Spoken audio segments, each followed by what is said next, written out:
So thank you, Hannah, so much for that lovely introduction, and thank you all for having me here today.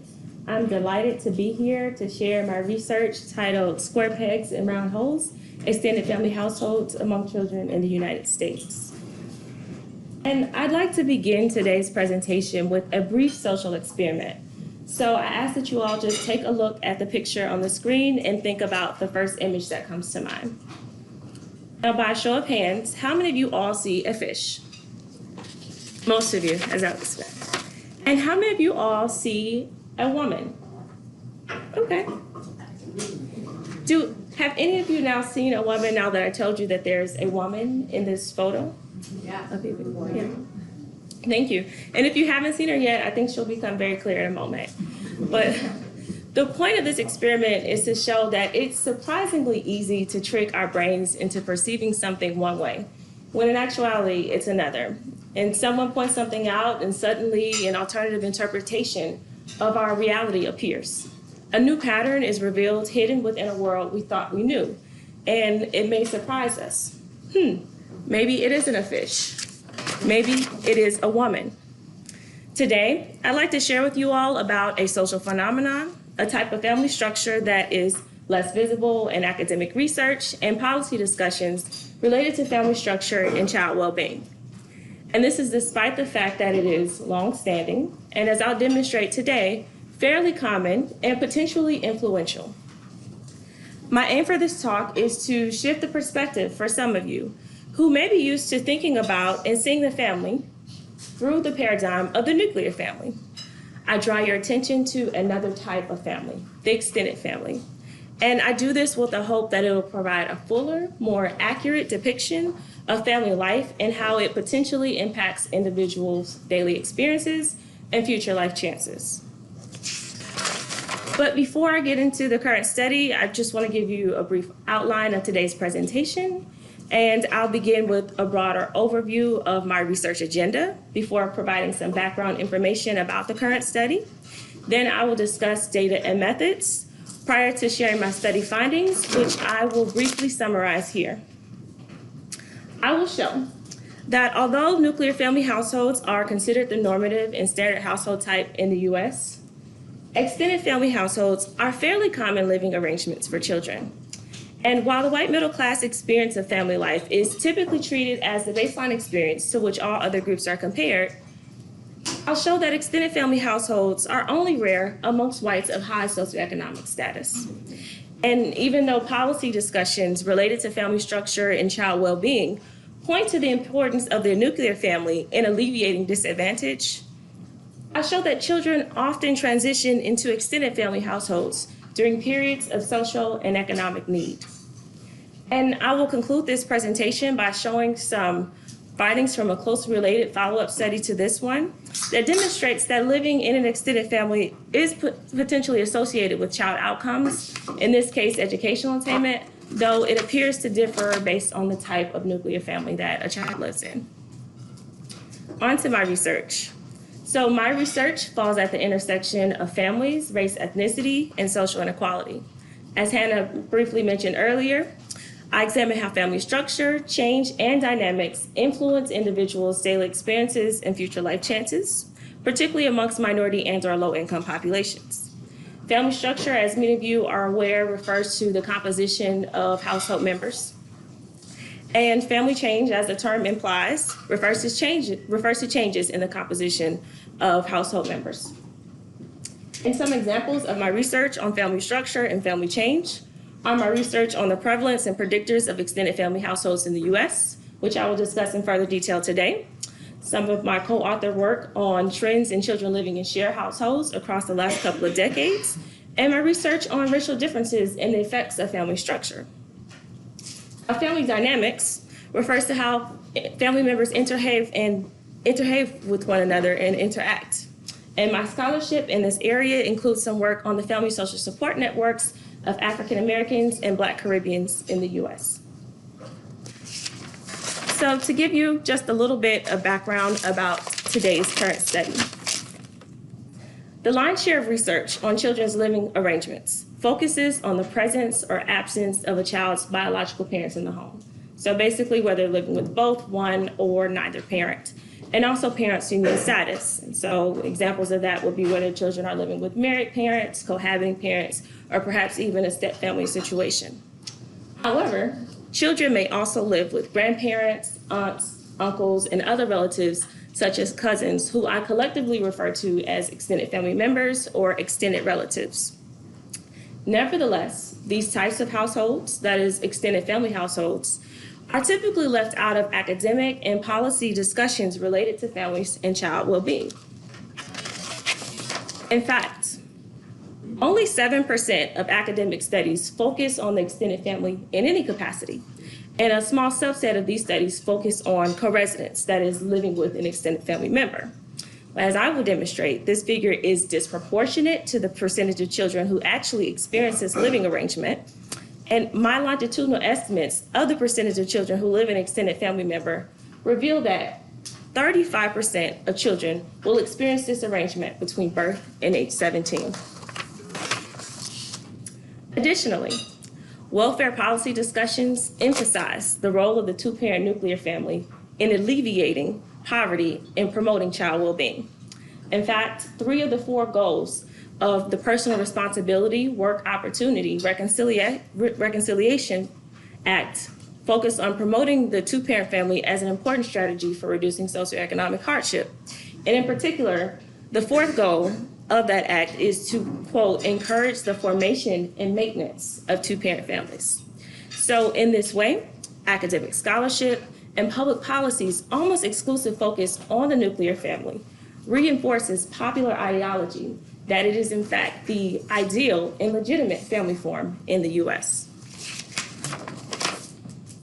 Notwithstanding, living with extended family members may have important implications for children, and social capital theory and family systems theory can provide us with some insight as to why extended family members might matter. Social capital, as many of us are aware, is defined as the resources inherent in social relations that facilitate collective action. And social capital theory asserts that supportive relations between parents and children are crucial for child well-being, as it gives children access to other forms of parental capital, such as economic and cultural capital.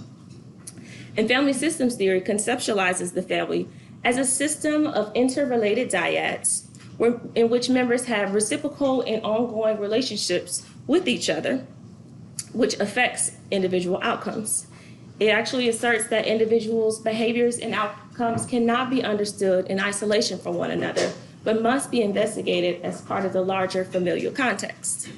Now, while these theories emphasize relationships between nuclear family members, my work extends these theories to consider how the broader extended family system potentially contributes to or constrains resources in such a way that influences children's future life chances. As it relates to social capital theory, I would assert that, on the one hand, extended family members in the home may increase the number of nurturing and supportive individuals available in the child's life to provide additional resources to facilitate positive outcomes for children. On the other hand, if demands for support exchanges increase stress and diminish household resources, one would anticipate that extended family co-residence could adversely impact child outcomes. And in terms of family systems theory, I would argue that dyadic relationships between family members are not limited to interactions between parents and children, but also include interactions between children and extended relatives, as well as parents and extended relatives, all of which may influence child outcomes. Now, despite the potential influence of extended family co-residence, little is known about the full extent to which children live with extended family members, which groups are most likely to experience this arrangement, and which factors determine whether a child will eventually live in an extended family. But there have been a few studies that examine trends in extended family households, though they tend to be focused on a very particular type of extended family, and that is namely multi-generational households, which include a child, a grandparent, and or at least one parent. And recent published single-year estimates indicate that about 16% of children live with an extended family member, and about 11% of them are living with a grandparent. Recent work also shows that there is variation by race, ethnicity, and social class in terms of who lives in this arrangement. Recent estimates show that about 10% of white children compared to 25% of Black children, 24% of Hispanic children, and 20% of Asian children live in an extended family. Additionally, among children in this arrangement, about 76% of them reside in households that are receiving public assistance compared to 46% of kids overall. Although no large-scale quantitative studies have identified childhood experiences that predict when children will subsequently transition into an extended family household, there have been several studies that have looked at the characteristics of these family types. And the literature suggests that there are 3 types of childhood experiences that may be related to the formation of an extended family household: economic capacities, family needs, and cultural norms and preferences. Families with less economic capacity in terms of access to income, employment, or higher levels of education may form extended family households in order to pool and more effectively use limited resources. In this way, coresidence may act as a survival strategy to redistribute resources and minimize economic risks. The needs of family members, such as mother's age at child's birth, the age of the child themselves, and whether a child lives with both one or neither parent, may also matter and influence the decision to co-reside. For example, young parents, especially young parents of young children, may be more inclined to live with extended family members so that they can get additional help with child rearing. Cultural norms and preferences are also likely to be related to the decision to co-reside. Families that place greater emphasis on familism, that is, the needs of the family take precedence over the needs of the individual, may be more likely to find themselves in this arrangement because it may make this cultural ideal may make this arrangement more attractive and an attractive strategy for organizing household living arrangements and also promoting family connectedness. Okay. So the few studies focused on extended families have provided us with a useful foundation to begin exploring the overall prevalence of this arrangement and what it might mean for child outcomes. Nonetheless, I believe that there's still several ways in which we can expand upon this body of work. And I think the first way that we can do this is by improving the generalizability of our findings. Most prior studies focused on co-residence with a grandparent, as I mentioned earlier, which is considered the most popular type of extended family. And while this is really insightful, children also live with aunts, uncles, and cousins. And hardly any studies focus on these other types of extended relatives. Thus, an exclusive focus on grandparents does not provide a full picture of children's experiences in extended family households. Further, nearly all research on extended family co-residence has focused on low-income and/or minority children living in urban areas. And while this research has been really important and informative, this approach does not shed light on the overall commonness of this arrangement, and it does not allow us to compare experiences across groups, say, for example, comparing experiences of lower income children to higher income children. A second way that we can build on prior research is by addressing the issue of underestimation. Prior single year estimates, like I mentioned, likely undercount the frequency with which this phenomenon is occurring. And this is because family structure is not static. It can change over time. And while a child may not be observed living with an extended relative in a given year, he or she may do so at some point during childhood. Thus, by relying solely on single year estimates, we likely underestimate the full extent to which this is occurring. And lastly, a third way that I think we can extend prior work is by identifying predictors of co-residence. Most research uses measures of current household characteristics to predict extended family co-residence, and both are measured cross-sectionally and refer to the same time period. Thus, previous studies cannot determine whether household characteristics predated extended family co-residence or whether they are in fact a consequence of co-residence. To identify predictors of the subsequent transition into an extended family, it is important that we establish temporality. That is, family characteristics such as illness or unemployment status actually preceded the transition into an extended family household. And this requires a life course approach and, of course, the use of longitudinal data. My research addresses these issues. It is the first study to use nationally representative longitudinal data to document the prevalence of extended family households across all of childhood, so that's birth to age 17, and to include all types of extended family members, namely grandparents, aunts, uncles, and other relatives such as cousins. I also investigate differences in extended family co-residence by race, ethnicity, and socioeconomic status, and I identify predictors of this living arrangement. And I will conclude my presentation today by sharing some early findings from a closely related follow-up study in which I examined the relationship between extended family co-residence, an important predictor of children's future life chances, educational attainment. And I'm happy to go into a bit more detail about this during the Q&A. Results from this study will allow us to better understand the potential breadth of influence of extended family co-residence on child outcomes and under what conditions children are most likely to be affected, which can inform policy related to family structure and child well-being. Now, I'll dive into the data and methods. So I rely on 26 years of data from the panel study of income dynamics, commonly referred to the PSID, to carry out this research. The PSID began in 1968 as a nationally representative sample of approximately 5,000 households, and it is ongoing until present day. Information was collected on these households annually until 1997, when the PSID switched to biennial waves. The information collected includes information on the household composition, employment, income, health and housing status, just to name a few items. And my analytic sample includes children who were between the ages of 18 and 25 in the most recent wave of the PSID at the time that this study was completed. And these children, in order to be included in the analytic sample, had to have been observed at least in half the waves in which they could have been present, yielding a sample of approximately 4,500 children. Now, as many of you are already aware, working with nearly 30 years of panel data from a study with a very complex multi-stage cluster design like the PSID can present several challenges.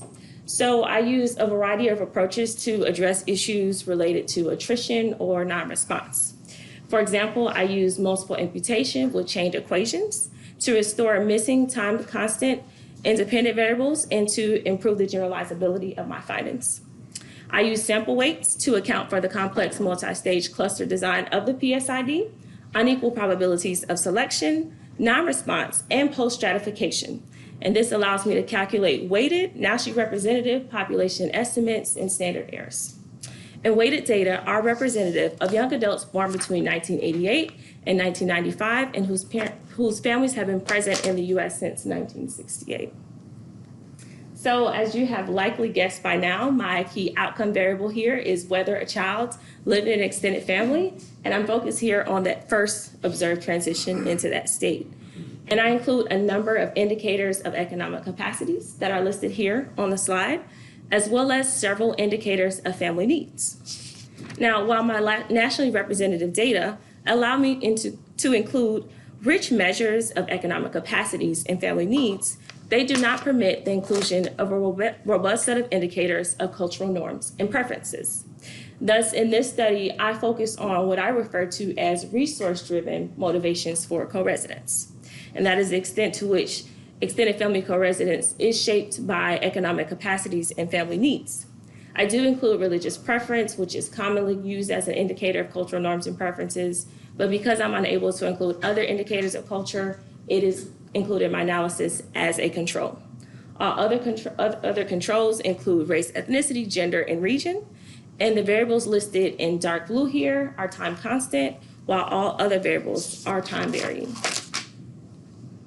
For my descriptive analysis, I will begin by showing my single year estimates of extended family co-residence calculated from the PSID, and compare them to single year estimates that I calculate from another nationally representative study, that is a survey of income program participation, and this is for the purposes of cross-validation. I then show the overall prevalence of extended family co-residence across childhood and display differences by race, ethnicity, and socioeconomic status. And for my multivariate analysis, I use discrete time event history models implemented within a logistic regression framework to explore how economic capacities and family needs experienced prior to co-residence influence the transition into an extended family. Now, discrete time event history models model the duration until the occurrence of an event. In this case, the first time a child is observed living with an extended relative, and it estimates the effects of explanatory variables on the timing of such an event. And these models have advantages over traditional logistic regression models because they can incorporate time-varying covariates, which is important because children's household characteristics can and do change over time. And they also account for right censoring. Variables are lagged one way prior to the transition into an extended family to ensure that these predictors do indeed precede co-residence.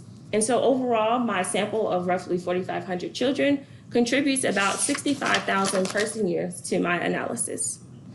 And my analytic model is represented here by this equation, where we see that Y is the outcome of interest for child I, and P is the probability that an event occurred during interval time T, provided that it did not occur prior to interval time T. D is the cumulative duration by interval time T, and X is a vector of the aforementioned demographic, economic capacities, and family needs variables implemented with coefficients beta. Table 1 here provides an overview of some selected time constant and time varying characteristics, which are averaged across all person years. And I'm basically just showing this to you to get a sense of the overall representativeness of my sample. And so we see here that in general, the characteristics of my analytic sample are representative of the larger population of children for this group. Take, for example, the distribution of parents' educational attainment, where we see 18% of children had parents who did not finish high school, 36% of children had parents with a high school diploma, 26% had parents with some college experience, and about 20% had parents with a college degree. Now, I'll turn to my study findings. So for cross-validation purposes, I did compare single-year estimates from the PSID to those that I calculated from the Survey of Income Program Participation, which is one of the main sources for single-year estimates of extended family co-residence among children. And for comparable years, as we can see, for 1996, 2001, and 2009, my PSID estimates are within approximately 1 percentage point of SIPP estimates, and they have overlapping confidence intervals. So this provides evidence that any higher rates of prevalence that I observe when I look across all of childhood are not simply due to differences in sampling frames or to some peculiarities of the PSID data. Now I address my first research goal, that is determining the percent of children who ever lived in an extended family household before adulthood. 1 in 3, 35%. My longitudinal estimates indicate that this is the proportion of children who ever lived in an extended family during childhood. Given that there are approximately 75 million children in the US, this means that about 25 million of them will experience this arrangement. And this longitudinal estimate of extended family co-residence is more than 2 times higher than the single-year estimate of 16% would suggest, and it's about 5 times higher than the number of academic studies that have been dedicated to this family type. Thus, I would argue that counter to popular perceptions, extended family households are a relatively common living arrangement. Next, I address my second research goal. What are the differences in extended family co-residence by race, ethnicity, and socioeconomic status? Table 2 provides an answer to this question. It shows the overall percentage of children who lived in an extended family, broken down by different types of extended relatives, and it displays differences by race, ethnicity, and parents' education. And I think that we can learn several things from this table. First, take into account the different types of extended relatives. We see that living with a grandparent, which has been the focus of most research on extended family co-residence, is only slightly more common than living with an aunt or uncle, and actually similar in prevalence to living with an other relative, most commonly a cousin. We also see that co-residence with more than one type of extended family member is happening either simultaneously or at some point throughout childhood. And this is evidenced by the fact that just 6% of children only ever end up living with a grandparent, 1% only ever end up living with an aunt or uncle, and 7% live with just some other relatives. And I think these estimates highlight the complexity of this living arrangement, and they support my assertion that focusing solely on grandparent co-residence does not provide a complete picture of children's experiences in an extended family. Second, we see that there are dramatic differences by race and ethnicity in the percentage of children who live in an extended family. Nearly 60% of Black children compared to 35% of Hispanic children, and 20% of white children ever spent time living with an extended family member. And this pattern holds true when we consider the different types of extended relatives as well. Another thing that I think is important to pay attention to is that there is a clear educational gradient with respect to co-residence. We see a much higher percentage of children who are living with extended relatives when their parents have less education compared to children whose parents have more education. And this holds constant when we disaggregate by type of extended relative as well. Is there a minimum period of co-residence that goes into that? So if somebody lived for 3 months or 2 months, would that also go into the calculation? So that's a great question. So the PSID is actually observing them annually, and so we would not be able to necessarily measure if at that one point during the year, if it was a very short-term situation. And we do know that extended family households tend to typically be shorter with respect to duration than other types of family structures. But I looked at the average duration for the PSID, and what I found is that the average duration was about 3.3 waves. Waves. So not exactly. So I want to, because the PSID switched to biennial waves, that really is a range of 3 to 6 years. Yeah. Sorry, the question that it's asking is, at this moment of the interview, who are you living with? I'm getting this information from the household roster as well as the family identification mapping system. And so really it asks who typically lives here, not who may be staying the night, you know. So, and when you say it's lasting 3 waves, meaning that the exact same household roster tends to reproduce over an average of 3 waves? That's actually a really great point. So there could be some type of change in who that extended relative is, but we just see that for 3 waves, they were living with some type of extended family member. And given that we're seeing a lot of overlap with respect to grandparents and children also living with other types of family members, it's quite possible that that's not the same roster that's being reproduced over time. That may be particularly the case for immigrants, though. You don't have any in your sample, which is why the Hispanic share is probably on the low side. Exactly. I think, if anything, this is a conservative estimate, especially for Hispanics. Yes. Yeah.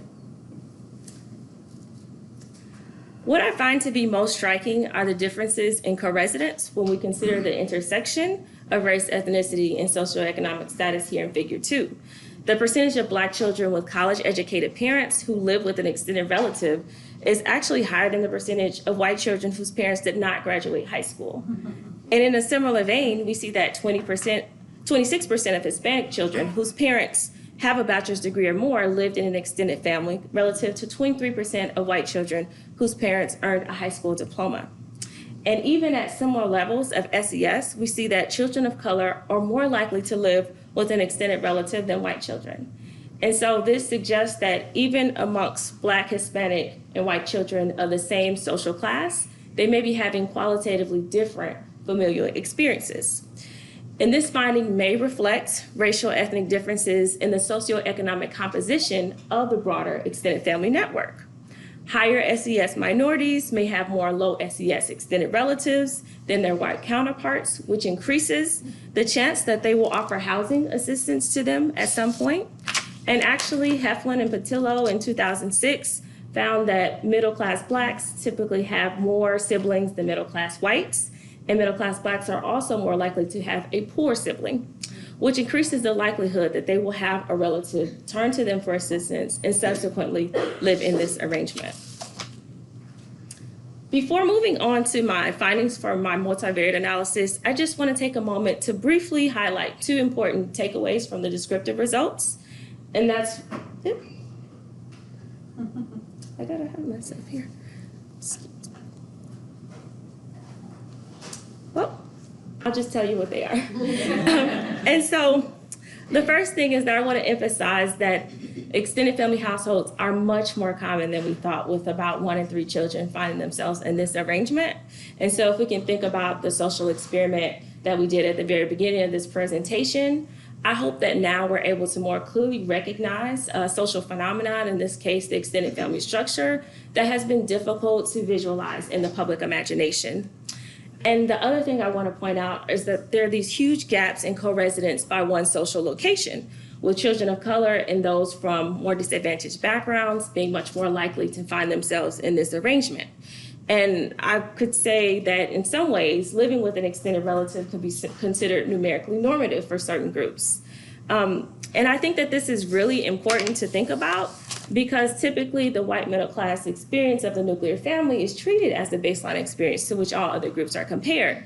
But these findings in some ways challenge our basic assumptions about what might be considered normative.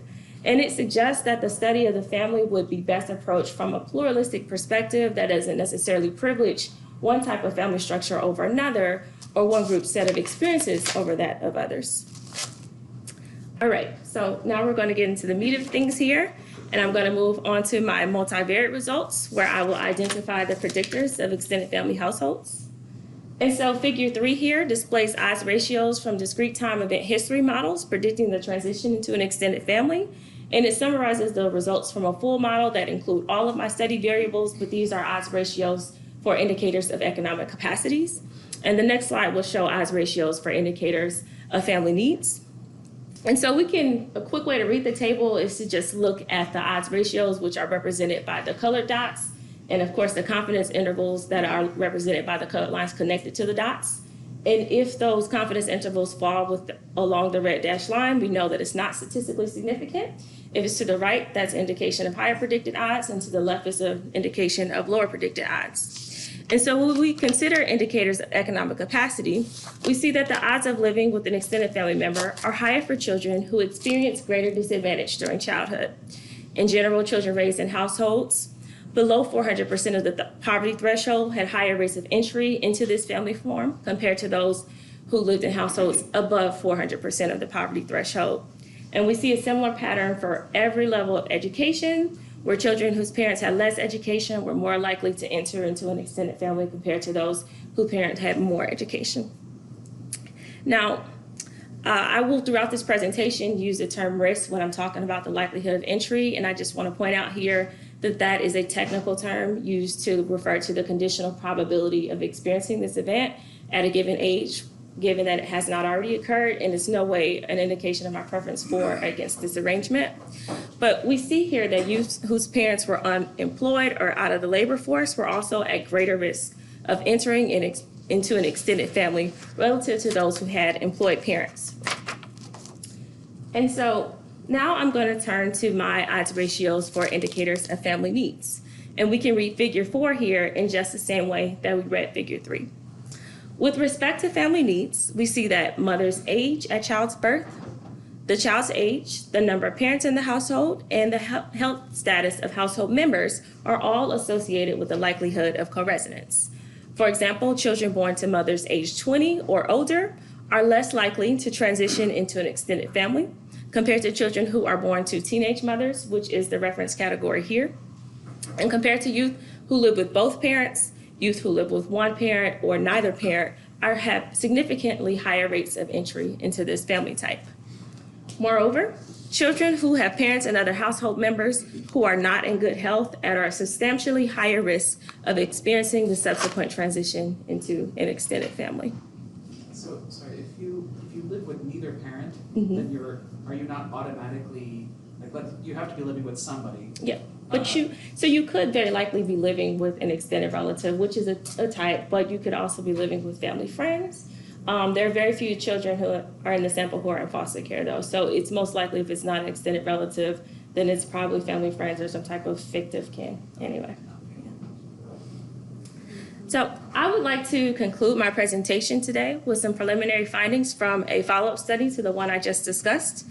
Given the pervasiveness of this family form, I was inspired to examine how, if at all, living with extended relatives mattered for child outcomes.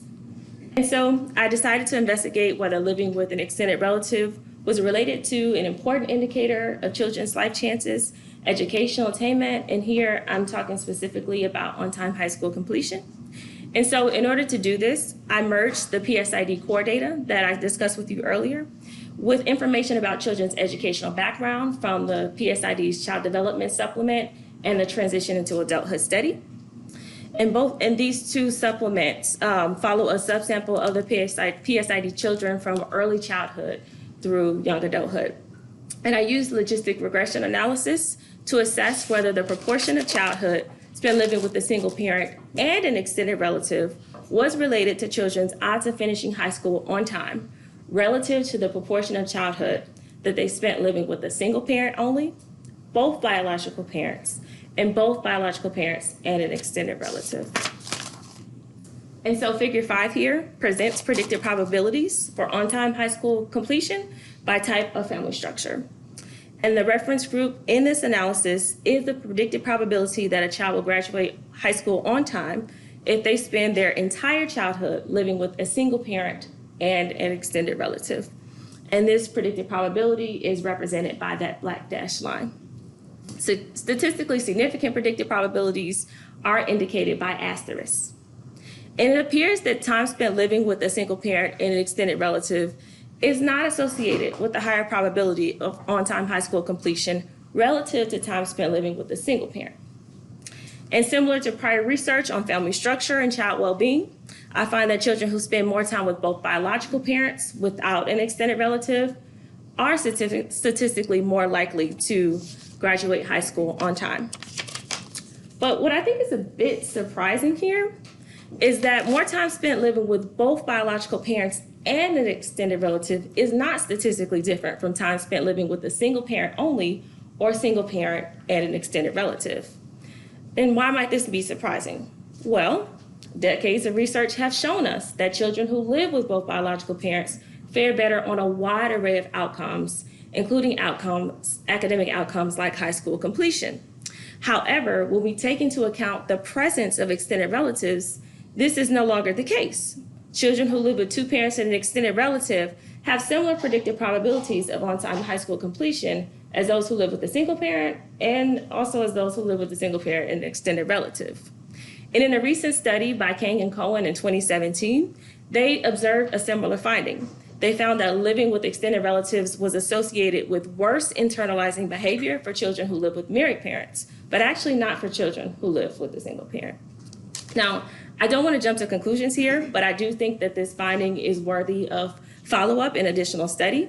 And so I plan to assess various specifications of time spent living with extended relatives. I recently heard some question about the duration of this and also whether it's a stable structure over time. And I think temporality is really important and something that I should take into account more. I also intend to investigate whether selection plays a role in these findings. And I would like to test whether outcomes differ by the type of extended relative that a child lives with.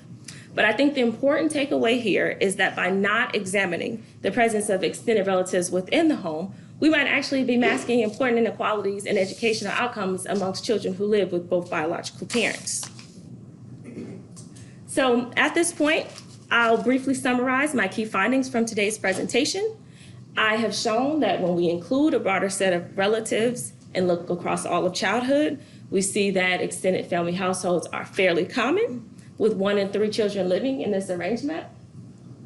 And to put this in perspective, we might consider other types of family structures that have experienced a surge in scholarly attention, like cohabiting in single-parent families. It is expected that about 40% of children will live in a cohabiting family, and about half of all children will spend time living with a single parent.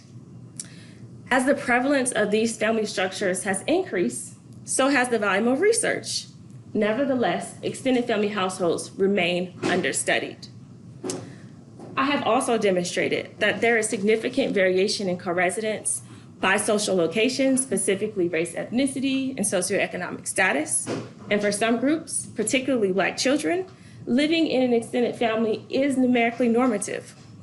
And we can imagine that as racial ethnic minorities continue to make up a larger share of the US population, extended family households may become increasingly common.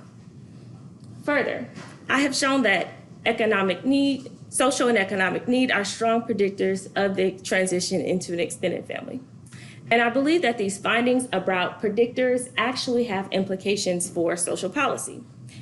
There has long been this policy perception that the most effective way to alleviate socioeconomic hardship is to promote marriage and the nuclear family.